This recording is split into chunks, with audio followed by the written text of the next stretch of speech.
Welcome friends. क्योंकि आप देखो यहाँ पे ना मेरा प्लान यहाँ पे जो है वो कॉल साइड का है, तो पहले मैं कॉल का ट्रेड ले लूँ, फिर मैं आपको बाकी की बातें बताता हूँ कि चलती हुई मार्केट में कॉल का ट्रेड क्यों ले रहा हूँ मैं। यहाँ पे अभी मार्केट आया ना, पहले तो एक बार मैं ट्रेड बना लेता हूँ। 398 चलिए, देखो लगभग हमने यहाँ पे ट्रेड बनाया है। अब मैं आपको पहले सारी चीज़ें समझा दूं, एक बार जरा मुझे चीज़ें सेट करने। चलो अब पहले यहाँ पे टारगेट स्टॉप लॉस लगाते हैं, बाकी की बात बाद में करते हैं। यहाँ पे कहीं पे हमने एंट्री बनाया है, 1 मिनट के टाइम फ्रेम पर चलते हैं चार्ट पे। अब देखो मैंने यहाँ पे एंट्री क्यों बनाया, जबकि मार्केट में 5 मिनट की कैंडल अभी चल रही है। ठीक है, टारगेट क्या रहेंगे मेरे? टारगेट रहेंगे 376 पॉइंट के सीधा ऊपर के। अब यहाँ पे आप बोलोगे भाई चलती हुई कैंडल में टारगेट वारगेट बनाने का क्या चक्कर है। देखो मेरा कल का एनालिसिस क्या था, अब मैं आपको पूरा कल से लेकर अभी तक की पूरी कहानी समझाता हूँ, फिर उस चार्ट को आपको तब ये चार्ट समझ में आएगा, ऐसे चार्ट समझ में नहीं आएगा। सबसे पहला काम आप ये करो, कल का एनालिसिस में हमने क्या बात किया था। कल के एनालिसिस में मैंने आपको बात किया था, कुछ बातें मैंने बताई थी कि फ्लैट हल्के फुल्के फ्लैट में, गैप अप में, गैप डाउन में हम क्या करेंगे, सेलिंग। ये हमारा प्लान था सेलिंग का। हमने बात किया था कि अगर 49,949 के नीचे भी खुलता है तो भी हमारा प्लान सेलिंग का होगा, अगर मार्केट फिर भी ऊपर जाता है हम सेलिंग का प्लान करेंगे। हमारा सेलिंग का प्लान क्यों था? प्लान इसलिए था कि ये पॉइंट पे जो बायर बैठा हुआ है इसको ट्रैप करने का हमारा मकसद था। यहाँ पे अब जो बायर बैठा था उसको हम ट्रैप करते, यहाँ पे जो बायर बैठा था उसको हम ट्रैप करते। ये जो स्विंग है ना, इस स्विंग से ज्यादा इंपॉर्टेंट स्विंग ये वाला स्विंग था। हमें यहाँ पे बाइंग करना था, हमें यहाँ पे सेलिंग करना था। सेलिंग क्यों करना था? क्योंकि हम इसको टारगेट, मार्केट जिस हिसाब से ओपन हुआ, मैंने आपको अपनी कल के एनालिसिस अवॉइड करवा दी, क्योंकि कल के एनालिसिस में अब उस हिसाब से काम नहीं होता। लेकिन देखो मार्केट ने उस हिसाब से काम तो कर दिया, हम उस हिसाब से काम नहीं कर पाए। क्यों? गिफ्ट निफ्टी का प्री ओपनिंग जो दिखा रहा था, गिफ्ट निफ्टी जो मॉर्निंग दिखा रहा था, उस हिसाब से मार्केट के अंदर गैप डाउन बहुत बड़ा होना चाहिए था। यानी कि अगर बैंक निफ्टी की बात करूं तो लगभग 200 पॉइंट के आसपास का गैप डाउन होना चाहिए था, और बैंक निफ्टी की बात करूं तो कम से कम 350 से 400 पॉइंट बैंक निफ्टी के अंदर। वो काम हुआ नहीं, उसकी वजह से हमारा जो एनालिसिस है वो बदल गया। क्योंकि बैंक निफ्टी की जो प्री ओपन थी, निफ्टी की प्री ओपन कहां पे हो रही थी? यहाँ पे। निफ्टी का प्री ओपन के लिए चार्ट कौन सा दिया था मैंने आपको? कल मैंने जो चार्ट आपको बताया था निफ्टी के लिए, वो कौन सा बताया था? निफ्टी के लिए वो चार्ट बिल्कुल ठीक था, क्योंकि निफ्टी के अंदर जो सेलर, यहाँ पे बायर जो बैठे हुए हैं, इनको ट्रैप करने के लिए मार्केट को नीचे आना था। नीचे क्यों आना था? क्योंकि ये यहाँ पे बैठे हुए हैं, मार्केट में क्या था, एक्सपायरी डे था, तो इसको ट्रैप करने के लिए हम नीचे का ट्रेड करते हैं। अब देखो मैं निफ्टी का चार्ट दिखाता हूँ आपको कल का। ये है हमारा कल निफ्टी का चार्ट। निफ्टी के चार्ट में हमने क्या देखा है, हमने ये वाला लेवल मार्क किया था कि 24,231 233 का जो लेवल है, इसके नीचे अगर निकलता है तो जाके हम काम करेंगे। ये लेवल हमने मार्क कर दिया यहाँ पे कि मार्केट देखो यहीं पे तो खुला, यहीं पे रेड कैंडल बनाया है, तो ये जो बायर हैं ये बायर ट्रैप हो गए, तो इनको ट्रैप करने के लिए मार्केट में सेलिंग का ट्रेड बनता है। यहाँ पे तो ठीक है, सब कुछ ठीक चल रहा था, लेकिन बैंक निफ्टी में गड़बड़ था। बैंक निफ्टी में गड़बड़ क्यों था? गिफ्ट निफ्टी की वजह से। तो यहाँ पे काम हो गया खराब। इस वजह से मैंने यहाँ पे आपको अपनी एनालिसिस मैंने मना कर दी करने के लिए कि वहां पे काम नहीं करना। दूसरा, निफ्टी के पास ऊपर यहाँ पे निफ्टी के लिए देखो स्ट्रॉन्ग चीजें क्या है। निफ्टी के पास एक सीपीआर का जोन है। ये कौन सा सीपीआर का जोन है? यहाँ पे आपको दिख रहा है, ये सीपीआर का। निफ्टी के पास एक सीपीआर का जोन है, तो ऑलरेडी सीपीआर का रेजिस्टेंस भी ले रहा है। ये इस जोन में ओपन हो गया कि इन बायर को टारगेट किया जा सकता है, तो यहाँ पे इसने अपना काम कर दिया। अब यहाँ पे काम खत्म हो गया। ये जो बायर बैठे थे, देखो मार्केट में जो ये बायर बैठे थे, ये बायर निकल चुके, प्राइस यहाँ पे कुछ भी नहीं बचा। अब जो यहाँ पे रैंडम लोग बैठे होंगे बायर, वो तो अभी गैप अप के अंदर चल रहे हैं। क्या आपको लगता है कि मार्केट यहाँ से खुल के नीचे की तरफ आएगा और इनको निकालेगा? नहीं। जैसे ही मार्केट में 24,050 या 24,000 का लेवल टूटेगा, ये लोग तो वैसे भी निकल जाएंगे, ये अपना लॉस नहीं देने वाले। तो मार्केट में क्या नीचे नहीं है? नीचे मार्केट में कोई भी चीजें नहीं है जिसकी वजह से मार्केट नीचे आए। तो ये बात आप मान के चलो कि मार्केट में नीचे आना नहीं है, और वो टोटली एक छलावा ही है मार्केट में। हमें क्या लग रहा होगा कि यार मार्केट इतना, देखो यार, नो डाउट बैंक निफ्टी जिस हिसाब से गिरा है, उतने मोमेंटम के अंदर आपका अच्छा खासा पैसा बन जाता, कोई दिक्कत नहीं है। आपका अच्छा खासा पैसा बन जाता। निफ्टी जिस हिसाब से गिरा उसमें आपका अच्छा खासा पैसा बनता। यहाँ पे नहीं दिखेगा। इसको 5 मिनट में, 3 मिनट में देखो कि देखो अरे सर मार्केट तो इतना गिर गया, आप तो मना कर रहे हो काम करने के लिए। भाई देखो मार्केट में रेंज ब्रेकडाउन हो रहा है, पीएसवाई नंबर का ब्रेकडाउन हो रहा है, हर कोई वहां पे काम करने की सोचेगा, हर कोई काम करने की सोचेगा। ऐसी कंडीशन में मार्केट ने फ्लो में, वो जब इतना फ्लो में गिरता है ना, फ्लो में क्यों गिरा है? एक तो 50,000 के राउंड नंबर पे देखो, ये तो मैं इसका चार्ट दिख रहा हूँ, मैं आपको इसका चार्ट दिखाता हूँ बैंक निफ्टी का। बैंक निफ्टी के चार्ट में देखो, उसके ऊपर हम बाद में जाएंगे। ये जो 50,000 का जो राउंड नंबर है भाई, इसके यहाँ पे कुछ देखो, ये जो बाहर बैठे हैं ये लोग तो बैठे हुए हैं ना, इनका खाली एसएल काटने के लिए मार्केट, क्योंकि यहाँ पे ओपन होने के बाद ये यहाँ ट्रेड कर रहा है तो ये तो बैठे रहेंगे। अचानक से क्या हुआ, मार्केट ने पहले इनको एसएल को निकाला, यहाँ वाले एसएल को निकाल दिया। 50,000 पे जो राउंड नंबर था वो निकल गए। अब इतना बड़ा मोमेंटम तो एक्सपेक्टेड है कि मार्केट करेगा, क्योंकि जब एसएल कटेंगे तो ये कैंडल तो बननी जाहिर सी बात है कि कैंडल बनेगा जब एसएल कटेंगे। ये कैंडल बन गया। अब इसी के बिहार पर आपको यहाँ पे एक चीज ये सोचनी है कि जब ये एसएल कट चुके हैं, यहाँ पे कोई मेजर एसएल पड़े नहीं है, नीचे का कोई लेवल है नहीं इंपॉर्टेंट, तो मार्केट करेगा क्या? क्योंकि सिंपल सी बात है कि जैसे 50,000 का लेवल मान के चलो कि यहाँ पे अगर गैप डाउन खुल के मार्केट 50,000 को निकालता, तो सिंपल सी बात है कि यहाँ पे कोई सेल करके बैठा हो तो निकल जाता, क्योंकि उसको पीएसवाई लेवल ब्रेक होता वो दिखा। वही लॉजिक आप नीचे मान के चलो कि नीचे कोई बैठा होगा और मार्केट ऐसे मोमेंटम के बाद 50,000 के लेवल को ब्रेक करेगा तो क्या ये लोग बैठे रहेंगे? ये लोग अपनी पोजीशन कट कर देंगे, नीचे नहीं जाने वाले ही, क्योंकि मार्केट का सेंटीमेंट एकदम बिगड़ा हुआ है। ऐसी कंडीशन को देखते हुए मैंने यहाँ पे क्या निश्चय किया कि मार्केट जैसे ही फ्लो से गिरा है, मैंने यहाँ पे कॉल साइड में एंट्री कर लिया। अब आप देखो मार्केट कर क्या रहा है, आपको क्या लग रहा है अभी भी मार्केट गिरेगा? मैं आपको दावे के साथ कह सकता हूँ मार्केट नहीं गिरेगा, यहाँ पे मार्केट प्राइस एक्शन बनाएगा। जैसे मार्केट गिरा, अब गिरने के बाद ये कैंडल क्यों बन रही है यहाँ पे 3-3 मिनट के टाइम फ्रेम पर भी कैंडल ऐसी क्यों बन रही है? इसका मतलब है कि प्राइस गिरने में इंटरेस्टेड नहीं है। ये केवल और केवल इस जगह से जो मोमेंटम हुआ है, जो यहाँ पे प्राइस छोड़ चुके हैं, अब उनको मौका देगा कि तुम भी आ जाओ भैया सेल करो, मैं तो नीचे आ गया हूँ 50,000 के। ये फिर से सेलिंग करेंगे, मार्केट फिर आंख पे ट्रैप करेगा और मार्केट ऊपर जाएगा। ये बात आप मान के चलना, ठीक है ना। तो कभी कभी जैसे यहाँ पे जो चार्ट था ये टोटली मेरे अंडरस्टैंडिंग से बाहर था। क्यों? 1 मिनट के टाइम फ्रेम पर चलो, 1 मिनट के टाइम फ्रेम पर मैं सारी चीज़ें यहाँ पे हाइड करता हूँ, इसको भी हाइड करता हूँ। अब वो 1 मिनट के टाइम फ्रेम पर देखो, पहले तो मार्केट में ग्रीन कैंडल बन गया, बड़े बड़े ग्रीन कैंडल बने, पॉजिटिव। यहाँ पे मोमेंटम क्या होना था? पॉजिटिव होना था। फिर से मार्केट यहाँ पे सेलिंग में आ रहा हो, सेलिंग का प्रेशर देखो कितना आपको दिख रहा होगा, यहाँ पे सेलिंग का कोई प्रेशर नहीं है। वापस प्राइस क्या हुआ? बड़ी बड़ी कैंडल बनाई, प्राइस क्या दिख रहा है कि हाँ भैया स्ट्रॉन्ग है। मैंने आपको पीछे क्या बताया था इस चार्ट के बारे में, अगर आपको में से किसी को याद हो कि अगर ओपनिंग सेशन में ऐसा कुछ दिख जाए तो मैं आप ट्रेड ही मत करो। मेरा पहला रूल है कि अगर मार्केट में ऐसा हो गया तो क्या करो, ब्रेकडाउन होने दो, ब्रेकआउट होने दो। उसके बाद मैंने क्या बताया था कि यदि मार्केट में कुछ इस प्रकार का पैटर्न ब्रेकआउट या ब्रेकडाउन होगा, मैं उसके अगेंस्ट में ट्रेड लेता हूं। सपोज ये ब्रेकडाउन हुआ, मेरा अगेंस्ट में होगा, अगर मार्केट में ब्रेकआउट होता तो मेरा इसका अगेंस्ट में काम होता। ये मेरा पैटर्न है। अब यहाँ पे मार्केट ने इस प्रकार का कुछ पैटर्न बना दिया, ये यहाँ से कुछ ऐसे करके चलता हुआ आया है, यहाँ से ये कुछ ऐसे करके चलता आया हुआ, ये पैटर्न का ब्रेकडाउन हुआ, नीचे आ गया, 50,000 का लेवल भी ब्रेकडाउन हो गया। अभी यहाँ पे मार्केट को अब ऊपर जाना चाहिए, अब मार्केट को नीचे गिरना नहीं चाहिए। अच्छा, मार्केट गिर भी रहा है तो यहाँ पे ये ग्रीन कैंडल क्यों बनी भाई? वापस यहाँ पे गिरा, ग्रीन कैंडल बनी, नीचे आ गया। जिन्होंने यहाँ पे नहीं लिया होगा उनको यहाँ पे ग्रीन कैंडल दिख रहा होगा कि भाई गिरा, ग्रीन कैंडल बनी, अब यहाँ पे ट्रेड ले लो। ये ऐसा नहीं होता। नीचे मार्केट में कुछ भी नहीं बचा हुआ है, तो नीचे मार्केट को कुछ मिलना नहीं है। और अगर फर्दर मार्केट अब गिरना चाहता है वाकई में कि मैं यहाँ पे एनालिसिस गलत करके मार्केट निकल जाता है, तो आज कम से कम आप ये लगा लो कि 49,300 के लेवल तो आपको देखने को मिलेंगे। तो आज हमारी टोटल एनालिसिस गलत हो जाएगी और 49,300 के लेवल तो कहीं नहीं कहीं मार्केट में आपको देखने को मिलेंगे डाउन साइड में। ये बातें मैंने अभी आपको बता दी। टाइम कितना हो रहा है? 10:18।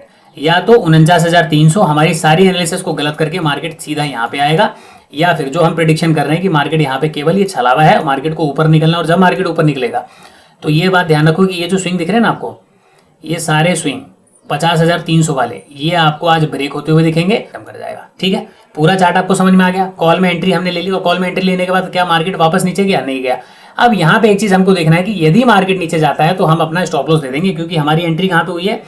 49,882 के ऊपर चलती हुई मार्केट में हमने एंट्री लिया। यहाँ पे मैंने सोचने समझने का वेट नहीं किया कि प्राइस क्लोज हो जाए, कैंडल क्लोज हो जाए तो मैं काम करूंगा, नहीं। यहाँ तक मैं केवल इंतजार कर रहा था कि मार्केट या तो ऊपर जाए तो अपन प्रूव होने देंगे, और मार्केट नीचे जाए तो प्रूव होने देंगे। लेकिन मार्केट ने प्रूव नहीं किया। प्रूव कब करेगा? अब फर्दर अगर इस प्राइस के नीचे प्राइस निकलता है तो जाके मार्केट प्रूव करेगा कि मैं डाउन साइड जाने को तैयार हूँ। उसके लिए भी पैटर्न होना चाहिए। पैटर्न क्या? जैसे मार्केट कंटिन्यूशन में था, डिसकंटिन्यू हुआ, फिर कंटिन्यूशन हुआ, डिसकंटिन्यू हुआ। अब यहीं पे प्राइस ना ऊपर ना जाए, मार्केट यहाँ पे फर्दर नीचे आ जाए, ऐसे करके एक कैंडल बने, उसके बाद निकलेगा, तब यहाँ पे कंटिन्यूशन होगा। फिर कौन से टारगेट रहेंगे? 49,300। ये कौन से टारगेट हैं? कल के एनालिसिस में जो डाउन साइड के मैंने टारगेट दिए, वो सारे टारगेट आज यहाँ पे आपको अचीव होते हुए दिखेंगे, अगर हमारा ट्रेड यहाँ पे कंफर्म ये फेल हो गया तो। ठीक है जी। तो कॉन्फिडेंस क्या होता है? एनालिसिस के बेस पर आता है। एनालिसिस कैसे समझ में आती है? जब आप केवल सपोर्ट और रेजिस्टेंस को देखकर काम ना करो, जब आप 49,000, 50,000, 51,000, 55,000 ना करो, और वहां पे केवल आप लॉजिक से सोचो कि यदि आज निफ्टी की एक्सपायरी है, निफ्टी की एक्सपायरी में यहाँ पे जो भी कॉल राइटर और पुट राइटर बैठे थे, अभी मार्केट क्या कर रहा है? कंसोलिडेट हुआ। पहले बायर को परेशान किया कि मैं ऊपर जाऊंगा जाऊंगा जाऊंगा, ये कंसोलिडेट क्यों कर रहा है? अब आप सोचो, अगर मार्केट को गिरना था तो मार्केट कंसोलिडेट क्यों कर रहा है? आप ये वाली थ्योरी मत लगाना कि बायर ट्राई कर रहे थे, सेलर ट्राई कर रहे थे। यहाँ कोई ट्राई नहीं कर रहा था। मार्केट जब यहाँ पे खुलने के बाद कंसोलिडेट कर रहा है। कहाँ पे खुला है? जो बायर यहाँ पे बाय करके गए, इन बायर को ट्रैप किया मार्केट ने। ट्रैप करने के बाद कंसोलिडेट किया। कंसोलिडेट क्यों कर रहा है? इनसे एवरेजिंग करवा रहा है कि भैया तुमने यहाँ खरीदा था, यहाँ तक मार्केट गया, तुमको लॉस नजर आ रहा है, एक काम करो एवरेजिंग करो, क्योंकि मैं सपोर्ट ले रहा हूँ। 50,000 के ऊपर होल्ड कर रहा है क्योंकि मैं सपोर्ट ले रहा हूँ, एवरेजिंग करो। एक्सपायरी वालों से एवरेजिंग करवाया। जब इनकी एवरेजिंग होगी, मार्केट धड़ाम से गिर गया। ये क्या हुआ, एसएल हिट हो गए, इनके एसएल हिट हो गए, तो जो बायर थे वो तो खत्म हो गए। अब यहाँ पे कौन आया, यहाँ पे बैठ गए सेलर, यहाँ पे बैठे हुए हैं सेलर जो कल से मजा ले रहे हैं। तो इनका मजा कब निकलेगा, इनका मजा तभी तो निकलेगा जब यहाँ पे भी सेलर बैठ जाएंगे, यहाँ पे भी सेलर बैठ जाएंगे, मार्केट में सोचेंगे कि मार्केट नेगेटिव हो गया। उसके बाद मार्केट करता है काम कि पहले जो बैठे हुए हैं उनको निकालो, फिर फर्दर किसी नए को बिठाओ, और नए को बिठाने के बाद फिर जो ऊपर बैठे हैं उनको निकाल लो। ये करता है मार्केट काम। तो यहाँ पे वही तो चीजें हो रही हैं। और क्या हो रहा है, यहाँ पे भी मार्केट ने कंसोलिडेट किया, मार्केट नीचे जा रहा है, ये सारे के सारे निकल चुके हैं, 50,000 के यहाँ पे सब निकल चुके हैं। अब यहाँ पे क्या लगेगा कि हाँ चलो मार्केट अब सेलिंग में जा रहा है, कर दो जी सेलिंग। सेलिंग जैसे करोगे मार्केट ने आपको यहाँ पे पकड़ लिया, पहली बार तो 50,000 के नीचे जिसने सेल किया मार्केट ने पकड़ लिया, फर्दर कोई और आएगा मार्केट इनको पकड़ेगा, उसके बाद जो यहाँ पे और यहाँ पे बैठे होंगे क्लोजिंग प्राइस पे मार्केट उनको जाके निकालेगा, तब मार्केट करेगा अपना काम। मार्केट ऐसे नहीं चलता कि यहीं खुला ग्रीन कैंडल प्राइस एक्शन बन गया, सर प्राइस एक्शन बन गया बाय कर लो, मार्केट में यहाँ तक आ गया। ये कहानी तो बच्चों को पता है आज की डेट में कि इस प्रकार से मार्केट चलता है और मार्केट यहाँ जाएगा, लेकिन ये नहीं होता। मार्केट में आपको साइकोलॉजी को डिकोड करना पड़ता है, बिना साइकोलॉजी को डिकोड किए हुए आप मार्केट में काम नहीं कर सकते हो। तो ये बात अब मान के चलो कि मार्केट का ये केवल एक साइकोलॉजी का। अब देखो सबसे बड़ी बात, यदि आप में से कितने लोग सेल करते हैं इस प्राइस के अंदर, मान के चलिए कि मार्केट अभी ये वाला सपोर्ट है, यदि आप यहाँ पे सेल कर रहे हो, यदि आप यहाँ पे सेल कर रहे हो और 50,000 का नंबर आपको दिख रहा है, यहाँ पे ये सपोर्ट दिख रहा है, यहाँ पे ये सपोर्ट दिख रहा है, इसका मतलब है भाई साहब कि अभी मार्केट में आपका जो है ना, मार्केट में स्ट्रक्चर पे कमांड नहीं बना। पैसा तो आपका बन गया, कमांड नहीं बना, आप यहाँ पे चीजों को क्रैक नहीं कर पा रहे। अगर ये सपोर्ट यहाँ पे नहीं होता और सारे सपोर्ट ऊपर की तरफ होते और उसके बाद मार्केट इस प्रकार का कुछ पैटर्न बनाता, तो फिर सेलिंग किया जा सकता था। 50,000 का नंबर भी है, निफ्टी के पास यहाँ पे सपोर्ट भी है, इसके पास सपोर्ट है, ये पूरा सपोर्ट एरिया है, यहाँ पे सपोर्ट एरिया, और ऐसे में अगर मैं सेल कर दूं तो मेरे से बड़ा बेवकूफ़ कोई नहीं कि फिर मैं यहाँ पे क्या करूँगा, मार्केट में ना मेरी पकड़ नहीं है। इसका मतलब कि मार्केट का जो स्ट्रक्चर बन रहा है, जो कैंडल्स बन रही है, इसके ऊपर मेरा पकड़ नहीं है, तो मार्केट में काम गड़बड़ हो जाएगा।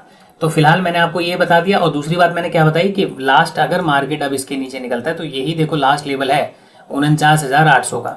49,800 के नीचे मार्केट को जाना नहीं चाहिए। यदि मार्केट यहाँ पे आने के बाद 49,800 से नीचे जाता है, इसका मतलब है कि मार्केट आपको 49,300 का लेवल आपको दिखाएगा कम से कम। ठीक है, तो ये बातें मैंने क्लियर कर दी सारी चीज़ें। अब वेट करते हैं, केवल और केवल हम एक्सपायरी के चार्ट को समझ पा रहे हैं और इसी के बेस पर हम इसके अंदर काम कर पा रहे हैं। ठीक है ना, साइकोलॉजी कैसे क्रिएट कर दिया आपने, यहाँ पे रिटेल ट्रेडर का माइंडसेट कैसे रीड किया, क्या ऐसा वाकई में होता है, वो कैसे पता लगेगा। अगर प्राइस यहाँ पे आने के बाद फर्दर इसको ब्रेकआउट कर जाता है और मेरी बातें सत्य हो जाती हैं, तो इसका मतलब है कि मार्केट में रिटेल की साइकोलॉजी कुछ इस प्रकार से ही चलती है।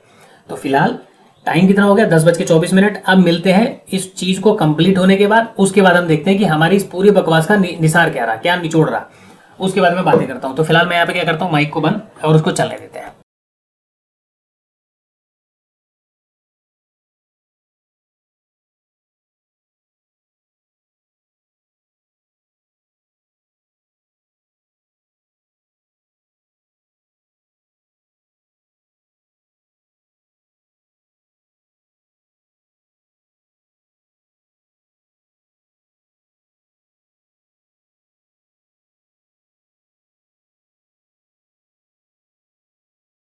अब आप देखिए क्या हुआ चार्ट में।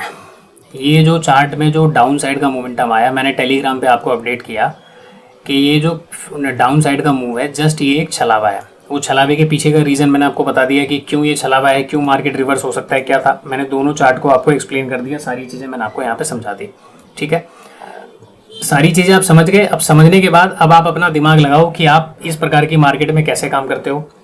देखिए यार, काम करने को क्या यहाँ पे काम नहीं कर सकते थे, काम कर सकते थे, अगर पकड़ लेते तो काम कर लेते, पैसा भी बन जाता। लेकिन मेरा हिसाब किताब ये है कि देखो, जब भी ना मार्केट, देखो ये जो मूव हुआ है, ये जो कैंडल यहाँ पे बड़ी वाली कैंडल गिरी है, इस कैंडल में और यहाँ से ट्रेड को पकड़ के यहाँ पे बैठने में पता है क्या फर्क पड़ता है। मैं आपको इसके अलावा और एग्जांपल बताता हूँ। सपोज आप निफ्टी के चार्ट में आ जाओ। निफ्टी के चार्ट में मान के चलो कि आपने यहाँ पे बाइंग किया और यहाँ पे बाइंग करके आप यहाँ पे एग्जिट करें, तो एक तो यहाँ से लेके यहाँ तक की जर्नी आपको क्या बताएगी। दूसरा, मान के चलो आपने निफ्टी में यहाँ पे बाय किया और यहाँ पे एग्जिट कर दिया, यहाँ से लेके यहाँ तक की जर्नी में आपको क्या समझ में आएगा। दो बातें दोनों चार्ट में आप चीजों को ध्यान से समझो कि आपको क्या सीखने को मिलता है। देखिए, जब भी हम मार्केट में किसी भी प्रकार से यहाँ पे एंट्री बना के तुरंत यहाँ निकल जाते हैं, तो इसमें जो टाइम लगा वो टाइम इतना नहीं लगा जो कि हमारे माइंड पर इम्पेक्ट करेगा, प्रॉफिट एंड लॉस का इम्पेक्ट करेगा, हमको बताएगा कि हाँ भैया मार्केट में डर है। क्योंकि आपने एंट्री किया और मार्केट एक ही मिनट में यहाँ पहुंच गया। आपने एंट्री किया, मार्केट 2 मिनट में यहाँ पहुँच गया, आपको डर नहीं लगेगा, क्योंकि आपने प्रॉफिट जो देखा वो केवल बढ़ता हुआ देखा।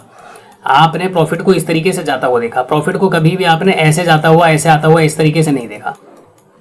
इस वाले केस में क्या था, पीछे वाले केस में इसमें क्या था कि मार्केट में आपने यहाँ पे इस वाले कैंडल में एंट्री लिया, या यहाँ पे एंट्री बना के आपने यहाँ पे निकले, तो इसमें क्या हुआ, प्रॉफिट ऐसे गया, फिर कम हो गया, फिर ऊपर गया, फिर कम हो गया, फिर टोटल लॉस में आ गया, फिर मार्केट ऊपर गया, फिर से कम हो गया, यहाँ जाके। जब आप यहाँ पे जाके इस प्रकार की मार्केट में रोलर कोस्टर में बैठते हो, आपको मार्केट क्या सिखाता है, पेशेंस। आपको मार्केट में क्या आता है, डिसिप्लिन, कि एक ट्रेड लूंगा लेकिन जो टारगेट है मैं वो टारगेट लेके जाऊंगा, उससे पहले मैं मार्केट से एग्जिट करने वाला नहीं हूँ। ये मानसिकता आपकी बन जाती है। तो एक कैंडल में जब आप ट्रेड लोगे ना, तो इसमें कभी भी आपके जो गट्स हैं वो कभी भी निकल के नहीं आएंगे कि आपके अंदर गट्स हैं ट्रेड को होल्ड करने के, नहीं है। क्योंकि यहाँ पे क्या होगा, जो मिल रहा है वो तो मिल ही गया, जाता हुआ तो कुछ दिखा नहीं। इस चक्कर में क्या होता है कि हम इस तरह की कैंडल में हम बैठ तो जाते हैं, लेकिन हम बड़े बड़े ट्रेड के अंदर कभी भी हम नहीं पकड़ पाते। एक कैंडल 900 पॉइंट की बन गई, आप बोलोगे कि सर मैं तो 900 पॉइंट का प्रॉफिट लेता हूँ, उस प्रॉफिट का कोई फायदा नहीं है। आप 900 की जगह 300 पॉइंट कैप्चर करो। कंडीशन ये है कि वो एक कैंडल में ना जाके 15 कैंडल में जानी चाहिए, तब जाके आपकी असली डिसिप्लिन की वहाँ पे टेस्ट होती है। आप मार्केट में कितना डिसिप्लिन होकर काम कर पा रहे हैं, कितना आप ज़्यादा वहाँ पे बैठ पा रहे हैं मार्केट में, ये सब चीज़ें बताती हैं मार्केट में। ठीक है, अभी फिलहाल मार्केट कहाँ पे ट्रेड कर रहा है, 50,200। 200 का लेवल एक इंपॉर्टेंट लेवल हो गया है मार्केट के लिए, क्योंकि यहाँ पे कॉल राइटिंग वगैरह अच्छी खासी होगी। अगर एक बार प्रीमियम का चार्ट देखें, प्रीमियम के चार्ट में क्या दिख रहा है, 24,200 पे 1,18,00,000 शॉर्ट बिल्डअप है और 93 लाख ऐड हुए हैं। तो लगभग 2 करोड़ के आसपास का ओपन इंटरेस्ट इधर है, और इधर की बात करें तो 1,57,00,000 टोटल इधर है। तो 1,57,00,000 कोई ज़्यादा तो नहीं है, क्योंकि अगर मैं इसमें बात करूं कि इधर 2 करोड़ और इधर 1,57,00,000 है, तो कोई बहुत बड़ा डिफरेंस नहीं। डिफरेंस तब होता जब इधर 2 करोड़ और होता, इधर 40 लाख 50 लाख के आसपास होता, तो ज़्यादा यहाँ पे मायने रखता। ठीक है ना। तो हाँ, इधर ओपन इंटरेस्ट बहुत ज़्यादा है, वो कम होते हुए देर नहीं लगेगा, और इधर बढ़ते हुए ज़्यादा देर नहीं लगेगा। चलो अब फिलहाल एक काम करते हैं, अपने ट्रेड को बुक कर लेते हैं। हमारा टारगेट यहाँ पे ऑलरेडी आ चुका है, क्योंकि प्रीमियम के चार्ट में मैंने देख लिया 212-215 पॉइंट मिल रहा है, जबकि मेरा टारगेट था प्रीमियम के चार्ट में 246 का। 800 का टारगेट था, 777 के आसपास ट्रेड कर रहा है। तो हमारा टारगेट मार्केट में जो था वो देखो मिल चुका है। जहाँ तक जाएगा ट्रेल करेंगे, अभी मैं इसको एग्जिट नहीं करूँगा। अब यहाँ पे ओपन इंटरेस्ट का चार्ट देखना कैसे बदलता है। 50,200 की यहाँ पे ध्यान रखना पुट। देखो 50,200 पे अभी कितना था, कहाँ गए रे भाई, एक सेकेंड यार, मैं कहाँ गलत देख रहा हूँ क्या। 2 करोड़ कहाँ पे था भाई, 2 करोड़ किधर था रे दादा। पहले प्रॉफिट बुक करते हैं, बाकी की बातें बाद में करेंगे। यहाँ तक प्राइस आ चुका है, चलो निकलते हैं एक बार। ये थोड़ा सा ऊपर और जाने देते हैं, फिर करेंगे, क्योंकि प्रीमियम गिर गया वापस से 161 पॉइंट के आसपास आ गया। चलिए एक बार ओपन इंटरेस्ट ही देख लेते हैं। प्रीमियम वापस गिर गया नीचे, प्रीमियम ना बढ़ नहीं पा रहे। देखो 722 पे आ गया, कहाँ पे चला गया था वो, 778 के आसपास, तुरंत में गिर गया प्रीमियम। चलिए कोई बात नहीं है। अच्छा, हम अभी कुछ देख रहे थे यार, वो कहाँ देख रहे थे भाई साहब, हम गलत तो नहीं देख रहे थे। 2 करोड़ का ओपन इंटरेस्ट कहाँ दिख रहा था, निफ्टी के अंदर था क्या। हाँ सॉरी, मेरे ख्याल से मैं शायद ना गलत देख रहा था। हाँ, मैं यहाँ पे ये वाला देख रहा था। तो यहाँ पे क्या था, सॉरी मैं निफ्टी का चार्ट देख रहा था, गलत देख लिया मैंने। यहाँ पे आते हैं, यहाँ पे अभी आप अब देखो, यहाँ पे तो हम देख नहीं पाए। यहाँ पे अभी क्या दिखा रहा है, 50,200 के पास मार्केट अभी ट्रेड कहाँ कर रहा है, 260 पे। तो यहाँ पे OI जो है वो अभी हो सकता है कि कम हुआ, क्योंकि हमने तो उसको देखा ही नहीं है। और यहाँ पे हो सकता है कि OI बढ़ने लगा हो। अभी यहाँ पे आप देख लो 9,95,000, 5,53,000 इधर पड़े हुए हैं। ठीक है, तो 10 लाख और 10 5 15 लाख, 15 लाख OI आपके पास ये सामने पड़ा हुआ है, और इधर 7 और इधर 4 ये पड़े हुए हैं। अब थोड़ी देर में देखते हैं कि देखो जब ये मार्केट इसके ऊपर निकलेगा तब जाके हो सकता है कि OI गिरे। पहले एक बार प्रॉफिट बुक करते हैं भाई। 188 पॉइंट अभी भी मिल रहे हैं, वरना बाद में मौका हो सकता है मिले ना। 742 के आसपास मैंने अपना प्रॉफिट बुक किया है, तो ये लगभग मेरे को मिल गया 187 पॉइंट। ठीक है, 187 पॉइंट ऑप्शन प्रीमियम के अंदर। नाउ OI डाटा देखते हैं दोबारा। देखो OI डेटा 50,200 पे 5,95 ये थोड़ा सा OI डेटा बढ़ रहा है यहाँ पे ना। अभी 55 था, तो यहाँ पे 95 हो गया। ये अभी सेम है, चेंज इन OI सेम है, यहाँ पे बढ़ गया। अब यहाँ पे कैसे बढ़ गया इसके बिना ये समझ में नहीं आ रहा। 50,200 पे देखो तो 7 लाख और 4 लाख ये सेम है अभी तक। तो अभी यहाँ पे देखो ये बढ़ता है या घटता कब है, क्या मार्केट 200 के ऊपर ब्रेकआउट करके 300 पे जाता है तब ये दिखाएगा घटता हुआ, फिर उसका कोई फायदा नहीं है। ये चीज़ें आप देख लो यहाँ पे मार्केट में। ठीक है, तो दोबारा एक बार अब देखते हैं यहाँ पे क्या होता है। तो मार्केट में लगभग 15 मिनट के टाइम फ्रेम पर आते हैं, तो क्या हो गया, अच्छा खासा मोमेंटम ऊपर की तरफ निकल चुका है। अब हमारे पास कौन सा जोन आ गया, वापस इस वाले चार्ट में आते हैं। यहाँ पे कौन सा जोन आ गया, फर्दर ये वाला जोन आ गया जो मैंने आपको टारगेट बताया था कि मार्केट में पहला टारगेट ये वाला होगा। उसके बाद फिर जो टारगेट मैंने आपको बताया वो टारगेट हमारे पास होना चाहिए कौन सा, 488 का टारगेट, 488 के आसपास मार्केट को जाना चाहिए। तो वहां तक जाना चाहिए। अब जाएगा नहीं जाएगा देखो, हम तो अपना पोजीशन एग्जिट कर चुके हैं। अब देखो कल की एनालिसिस में हमने छोड़ा, तो कल के एनालिसिस छोड़ने के बाद मार्केट क्या हुआ, नीचे निकल गया। अगर हम स्टार्टिंग में ही यहाँ पे कल के एनालिसिस पे काम करते तो हम ये वाला ट्रेड भी पकड़ लेते, और उसके बाद अगर हम यहाँ पे क्योंकि बैठ जाते तो फिर तो हम बैठ ही जाते कि चलो यहाँ पे ट्रेड पकड़ में आ गया। उसके बाद फर्दर मार्केट यहाँ से अगर हम एंट्री दोबारा बनाते तो हम यहाँ तक फिर से हम ट्रेड को होल्ड कर पाते, और आपकी बार अगर हम ट्रेड में बैठे होते तो शायद हम 400 के लेवल तक, 450 455 के लेवल तक तो हम बैठे ही रहते, 88 तक ना भी बैठते तो 450 55 तक तो हम बैठे ही रहते। इस प्रकार का मार्केट करता है। तो मार्केट ने क्या किया, पूरी मार्केट में आपने पूरी कमेंट्री सुनी मेरी कि मार्केट जो दिखाता है एक्चुअल में उसके पीछे का पहले लॉजिक आपको पता होना चाहिए। वो लॉजिक डिकोड करोगे तो जो मैंने आपको बातें बताई वो बातें यहाँ पर अब आपकी काम आएंगी कि देखिए रिटेल पार्टिसिपेंट का माइंडसेट कैसे काम कर रहा है, यानी कि हम लोग जब बिगिनर काम करते हैं तो कैसे काम करता है, और यहाँ पे जो बड़े प्लेयर हैं उनका सोच क्या होगा। उन दोनों के सोच को बस डिकोड आपने कर लिया तो इसका मतलब है कि चार्ट रीडिंग आपको समझ में आ गई। चार्ट रीडिंग का मतलब ये नहीं होता कि खाली ओपन करके यहाँ पे डे हाई लगा दिया, डे लो लगा दिया, जब ब्रेक किया सेल कर दो, जब बाय किया ब्रेकआउट हुआ तो बाय कर लो। ये चार्ट रीडिंग नहीं होती है। यहाँ पे तो चार्ट रीडिंग का मतलब फिर तो वही हो गया कि जो सब कुछ यहाँ पे सबको दिख रहा है वही चीज आपको दिख रही है।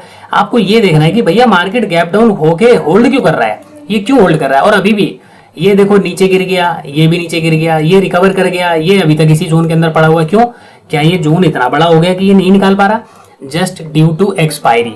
इनका काम है कि जो बायर यहाँ पे फंसे हुए थे उनको पहले निकालो, निकालने के बाद अब जो बायर यहाँ पे फिर से आए होंगे या जो सेलर आए होंगे मार्केट ने उनको पकड़ लिया।